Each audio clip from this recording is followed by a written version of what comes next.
வணக்கம். பாண்டி ஸ்டோர் சரியில்ல. பாண்டியன் தூங்கத்துக்கு வராரு. கோமதி வந்து உட்காராங்க. அவங்க சொல்கிறாங்க, அக்கம் பக்கம் இருக்கிற அக்காங்களாம் சொல்கிறாங்க, நம்மளுக்கு வாட்ச 3 மருமகளும் நல்லா இருக்காங்க, ரொம்ப நல்ல மருமகளும் சொல்கிறாங்க. மீனாவும் ராஜியும் அவங்களாம் இஷ்டப்பட்டு கல்யாணம் பண்ணிட்டு வந்தால் கூட நம்மளுக்கு ஏற்ற மாதிரி இருக்காங்க, அவங்களுக்கும் நம்ம சப்போர்ட் பண்ணோன்ட்டு இப்போ அதுக்கு என்னென்னு கேட்குறாரு. எப்பா பாரு, உங்களுக்கு சாப்பாடு எடுத்துகிட்டு வர மயில், அதனால் நானே உங்களுக்கு சாப்பாடு எடுத்துகிட்டு வரேன். உங்ககிட்ட என்னால் பேச முடியல, பேசுறதுக்கு கூட இப்போல்லாம் நேரமே கிடைக்கிறதில்ல, அதனால் நான் சாப்பாடு எடுத்துகிட்டு வரேன், இல்லாட்டி நீங்கள் வீட்டில் வந்து சாப்பிடுங்கன்ட்டு அதுக்கு இவர் சொல்கிறாரு. நானும் இங்கே வந்து சாப்பிட்டுட்டு போகிறதுக்கிட்ட அந்த டைமில் நான் அங்கே வேலை செய்கிறேன், எனக்கு ரொம்ப உபயோகமாக இருக்குது, அதனால் மயில் எடுத்துகிட்டு வரேன்ட்டு இவர் சொல்கிறாரு.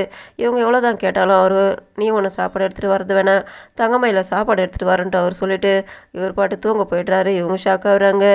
நைட்டு 11 மணி ஆகுது. இன்னும் கதிர் வரலன்னுட்டு ராஜி வந்து அவங்க சித்தப்பா கிட்ட சொல்லி அவர்கிட்ட சொல்கிறாங்க, இன்னும் அவர் வரலன்னுட்டு.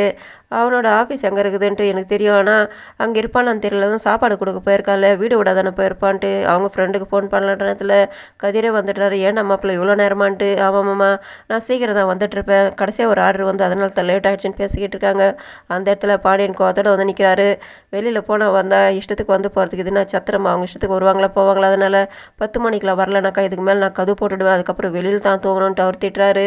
அவர் கிளம்பிட்டாரு. என்ன மச்சான், அவர் வேலைக்கு தானே போயிட்டு வரான், அவனும் போய்ட்டு எப்படி திட்டுறீங்களான்ட்டு. ஏன்டா உனக்கு என்ன அட்வைஸ் பண்ணுற அளவுக்கு உனக்கு பெரிய ஆள் ஆகிட்டியா நீ, இப்போ நீ தூங்கு ஒழுங்கா, இல்லாட்டி நீ கடையிலலாம் வந்து தூங்கக்கூடாதுன்ட்டு அவர் திட்டுறாரு. இவர் ஷாக் ஆகிறாரு.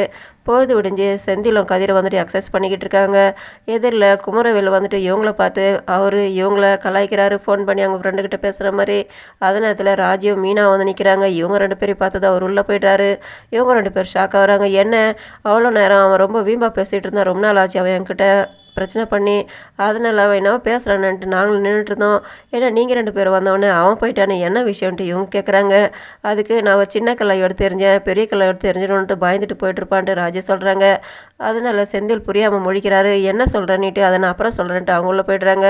என்ன சொல்லிட்டு போகிறாங்கன்ட்டு செந்தில் கதிர்கிட்ட கேட்குறாரு. அப்போ அவர் சொல்கிறாரு, நான் சாப்பாடு டெலிவரி பண்ணுறேன்ட்டு கிண்டல் பண்ணான் குமார், அதனால் ராஜி ஒரு தடவை கல் எடுத்து எறிஞ்சா அதை தான் அவள் சொல்லிட்டு போகிறான்னுட்டு.